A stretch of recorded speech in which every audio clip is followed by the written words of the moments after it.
So I'm out here building a fence today. Got all my wood here, about to start laying everything out and trying to put everything together. And then it kind of dawned on me here that, Satan works like this too. So what I mean by it is he's not going to come to you and say that I want to build this huge barrier between you and God.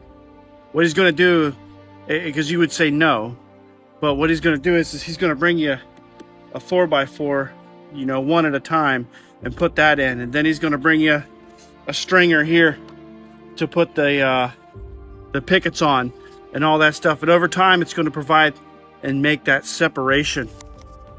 So you can look at this 4x4. Maybe this is secular music.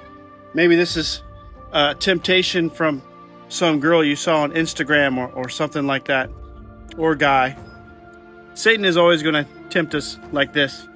Jesus was tempted. Eve was tempted. But the problem is when we take those temptations and we manifest them into actions outside of our body, they become those sins. Can you imagine how perfect this world would be if Eve never bit from the fruit of the tree of knowledge? And how destructive this world would be if Jesus would have gave in to his temptations when he was with Satan in the wilderness for 40 days. So we have to be really careful when we get tempted and we give in to those temptations and we manifest them into actions outside of our body or whatever the case may be. That helps, that lets Satan put in that 4x4. That lets Satan put up that picket. So we got to be careful of that.